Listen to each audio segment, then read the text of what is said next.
Aper, le sanglier en latin. Aper, un vêtement à votre identité. Avec Aper, sortez des marques woke.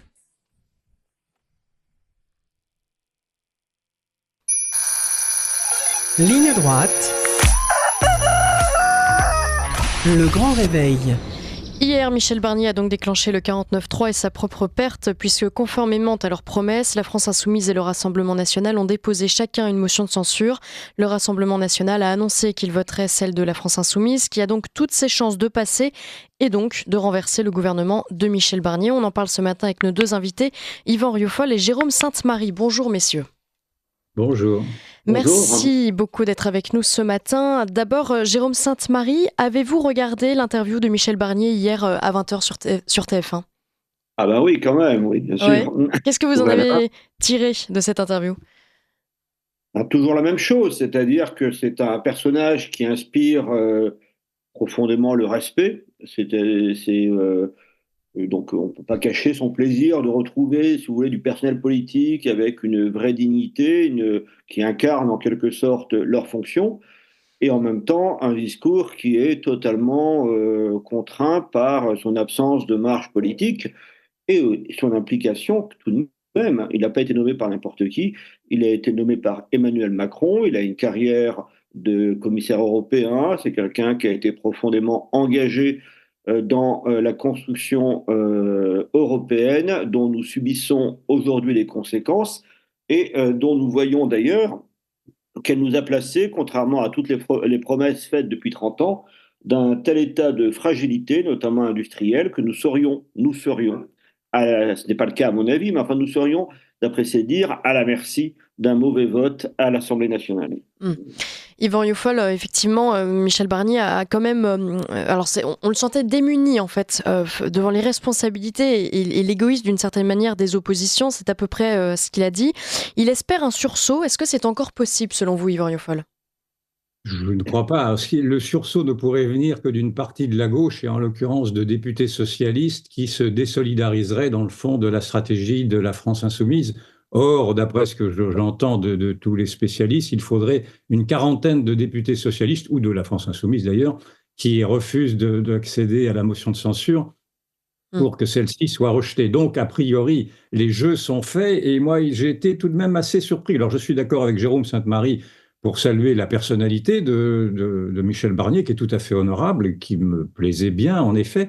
Mais j'ai trouvé malgré tout que son intervention d'hier soir reflétait assez bien, par son décalage, dans le fond, la crise de la démocratie qui assaille précisément aujourd'hui cette crise politique, dans la mesure où d'abord il s'est présenté comme étant dans une sorte de message subliminal de lapsus politique comme étant le président de la République. On a vu un président de la République, dans les formes en tout cas, et en plus avec ce procédé d'une diffusion simultanée sur 2 grandes chaînes, un président de la République, alors qu'il n'a pas été élu président de la République, et qu'il rappelait précisément qu'à travers lui, c'était bien le président de la République qui était visé, et que lui-même ne représentait, dans le fond, n'avait été nommé que dans un parti très minoritaire, celui des Républicains, qui n'ont pas 50 députés. Et donc, je pense qu'il y a eu tout de même, malgré tout, une erreur de communication à vouloir à ce point symboliser un pouvoir qui n'existe pas.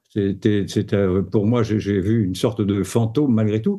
Et en plus, avec un message qui était un peu diffus, parce qu'il s'adressait tout à la fois alors aux députés, naturellement, qui étaient censés ne pas voter cette motion, mais on a vu par exemple qu'hier, dans Le Monde, il y a un sondage qui a été publié, qui montre que, je crois que c'est 14% simplement des Français font confiance maintenant aux députés, donc les députés, ça ne veut plus dire grand-chose. Et puis d'autre part, il s'adressait naturellement à l'opinion, mais il s'adressait plus, me semble-t-il, à une opinion qui lui ressemblait qu'à l'opinion réfractaire, qu'à l'opinion révolutionnaire. Je vais presque employer ce mot-là, parce que c'est ce mot qui me revient à l'esprit, qui est celui aujourd'hui d'une grande partie de l'électorat du Rassemblement national qui pousse précisément Marine Le Pen à la rupture. Et c'est pour ça que j'aimerais entendre l'avis de Jérôme Sainte-Marie là-dessus, parce qu'il est plus à l'affût que moi de tous ces sondages. Mais il me semble aujourd'hui que Marine Le Pen a acté précisément, à travers cette sorte de régicide, si je puis dire,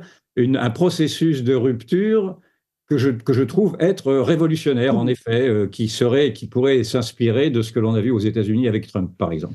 Jérôme Sainte-Marie, votre avis sur ce que vient de dire Yvan Rioufol?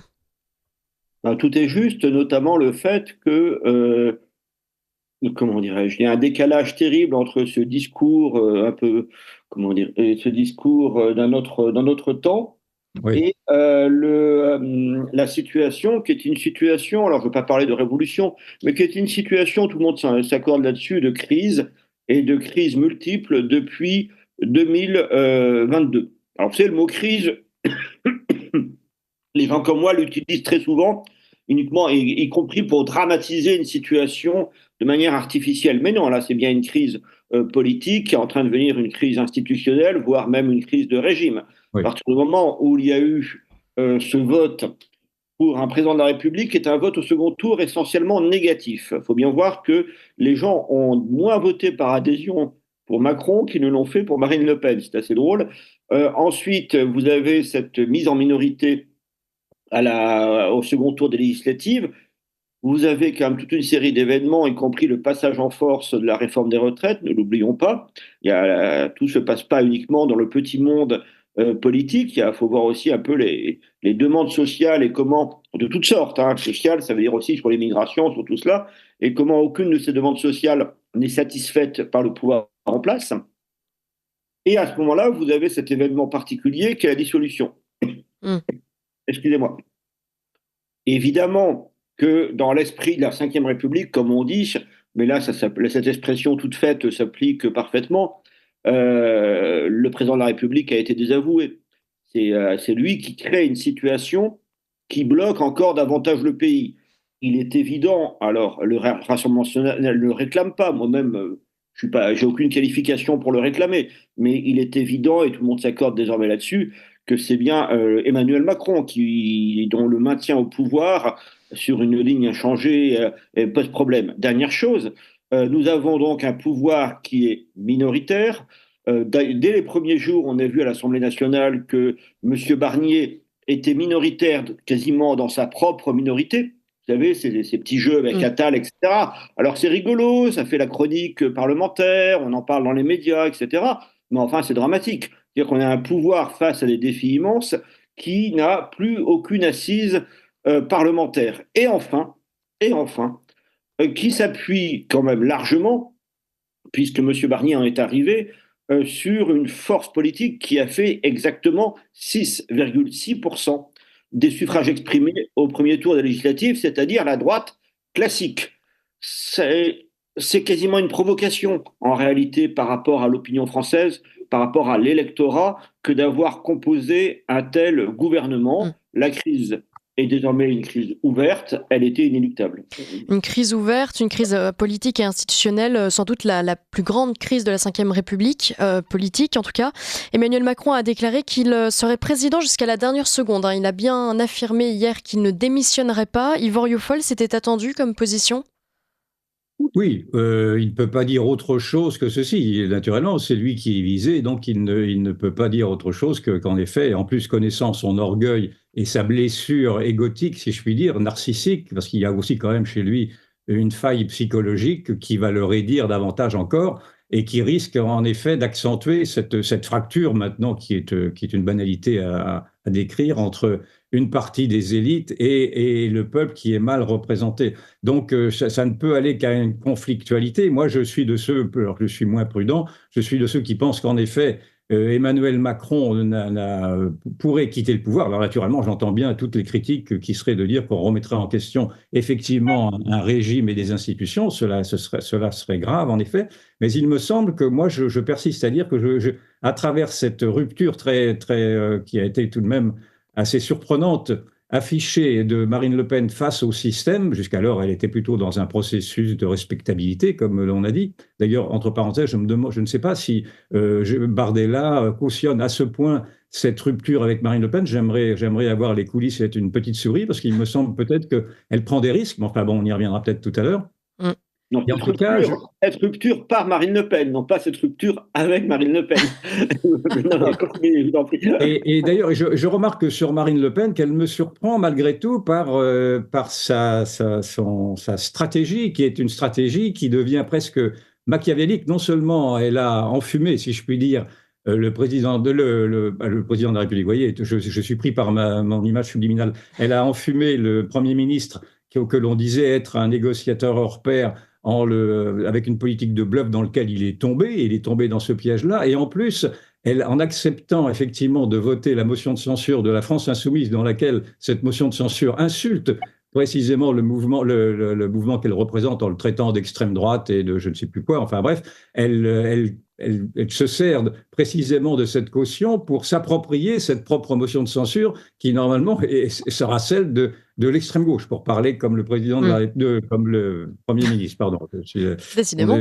Et donc, je la trouve en effet assez redoutable, et là, je la découvre un peu, il me semble, enfin, je la connais pas bien, mais je trouve qu'elle est redoutable dans cette stratégie. Simplement, la question est de savoir quel va être le coup d'après, sachant effectivement qu'il va y avoir un raidissement du président de la République, et sachant également, malgré tout, qu'elle est portée par un courant, et j'insiste là-dessus, par un courant qui nous vient d'ailleurs de l'Amérique du Nord, moi je fais le lien entre ça, alors peut-être est-ce que je me trompe naturellement, mais je fais le lien entre son raidissement et l'élection de Donald Trump, qui a montré qu'un homme seul, un homme qui s'affrontait seul et très clairement à l'establishment, au système, et le système français est un peu similaire dans le fond au système américain, que cet homme-là, s'il acceptait la rupture franche avec ce système-là, a été davantage écouté qu'un homme qui chercherait à contourner et à arrondir les angles. Et donc, je pense qu'il y a une inspiration également à rechercher du côté de Trump, voire même du côté d'Elon Musk, parce que si l'on entend bien maintenant Marine Le Pen, et c'est assez surprenant de sa part, parce que on la voyait comme étant plutôt socialiste, elle reproche également un excès de fonctionnalisation, un excès en tout cas de technocratie. Et comme Elon Musk qui veut faire des coupes claires dans la technocratie américaine, si je l'entends bien, elle aimerait également suggérer, enfin faire des coupes claires dans la technocratie, dans la bureaucratie française. Et donc, en adoptant, dans le fond, une posture beaucoup plus libérale, parce que si elle va au bout de ce raisonnement-là, que j'approuverais dans ce cas-là, elle est obligée de revoir également l'étouffement, l'asphyxie de l'État-providence, parce que c'est bien de ceci aussi dont on parle. Nous avons un État-providence qui n'arrive plus maintenant à fonctionner autrement qu'avec des ponctions fiscales énormes, et donc il faudrait poser ce problème-là également. Pour l'instant, ces problèmes ne sont pas posés,